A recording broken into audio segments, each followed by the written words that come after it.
বন্ধুরা, আপনি কি অলৌকিক কিছুর উপর বিশ্বাস করেন? যদি না করেন তাহলে আজকের এই ভিডিওটি দেখার পর হয়তো আপনার মত বলতে যাবে। কারণ আজকের এই গল্পটি সত্যি এমন একটি ঘটনা যা শোনার পর যে কারো মন কেঁপে উঠবে।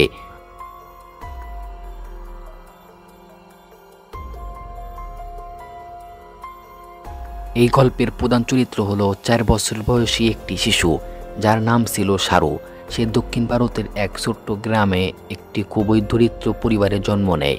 পরিবারের খরচ চালাতে তার বড় ভাই গুড্ডু ট্রেনের বগি পরিষ্কারের কাজ করত, আর তাদের মা অন্যের বাড়িতে কাজ করে কোনোভাবে সন্তানদের বড় করেছিলেন। একদিন রাতে তাদের মা কাজে যেতে বাধ্য হন এবং গুড্ডুর দায়িত্ব পড়ে ছোট ভাই শাহরুখকে ঘুম পাড়িয়ে কাজের উদ্দেশ্যে বেরিয়ে যাওয়া। কিন্তু শাহরুখ ঘুমাতে চাইছিল না। সে তখন মাত্র 4 বছর বয়সী এক শিশু। সে জেদ ধরল বড় ভাই গুড্ডুর সঙ্গে যাওয়ার জন্য।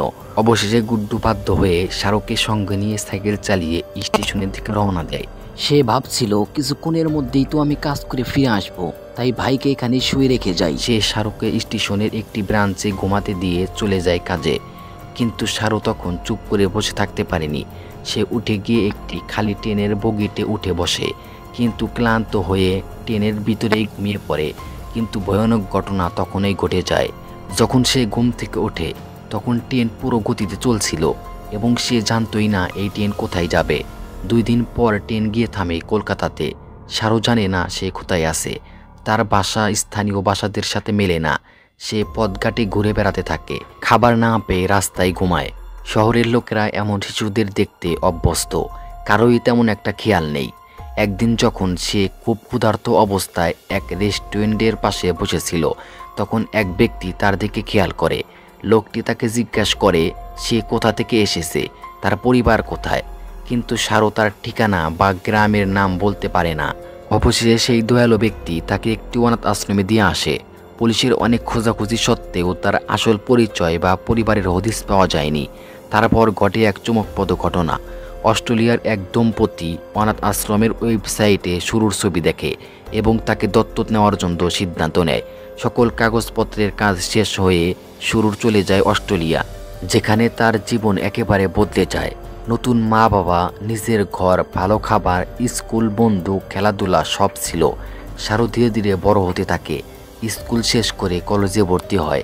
নিজের গাড়িও ছিল, কিন্তু তার হৃদয়ে রয়ে গিয়েছিল এক শূন্যতা, তার আসল মা ও ভাইয়ের স্মৃতি। সে ঠিক করে সে তার পরিবারকে খুঁজে বের করবেই। তখন সে পরিচিত হয় গলিয়ার্ডের সাথে। প্রতি ঘন্টার পর ঘন্টা বসে সে ভারতের মানচিত্র দেখে। ট্রেন লাইন, স্টেশন খুঁজতে থাকে 1 বছরের বেশি সময় ধরে। এক সময় সে একটি নদী, সেতু ও জায়গার ছবি দেখে চমকে ওঠে। এটা তার গ্রাম হতে পারে। তৎক্ষণাৎ সে ওখানে সময় নষ্ট না করে সে একটি ফ্লাইটে চলে আসে ভারতে এবং অবশেষে 25 বছর পর সে পৌঁছে যায় তার নিজের গ্রামে। সেখানে এক বৃদ্ধা তাকে জড়িয়ে ধরে। হ্যাঁ, সেই তার মা। একজন মা কখনো তার সন্তানকে ভুলে যেতে পারে না। কিন্তু এরপর আসে সবচেয়ে দুঃখজনক খবর। তার বড় ভাই গুড্ডু সেই রাতেই ট্রেন দুর্ঘটনায় মারা গিয়েছিল, যেদিন শাহরুখ হারিয়ে যায়। শাহরুখ বলে সবাই তাকে বলতো যে ভারতের মতো এত বড় দেশে একটি ছোট্ট গ্রাম খুঁজে পাওয়া অসম্ভব বিষয়, কিন্তু যদি আপনার মধ্যে ইচ্ছা শক্তি থাকে তাহলে আপনি যে কোনো অসম্ভবকে সম্ভব করতে পারবেন। শাহরুখ অস্ট্রেলিয়ায় থাকে। তার মাকে প্রতি মাসে টাকা পাঠায়। তার মা অন্যের বাড়িতে আর কাজ করে না। আর শাহরুখ প্রায় 2 মাকে অস্ট্রেলিয়া ও ভারতের মা একসঙ্গে নিয়ে আসে।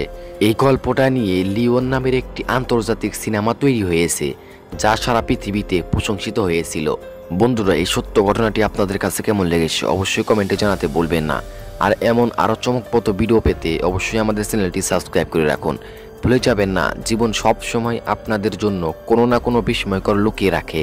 ভিডিওটি দেখার জন্য আপনাকে ধন্যবাদ। দেখা হবে পরবর্তী কোনো নতুন ভিডিওতে।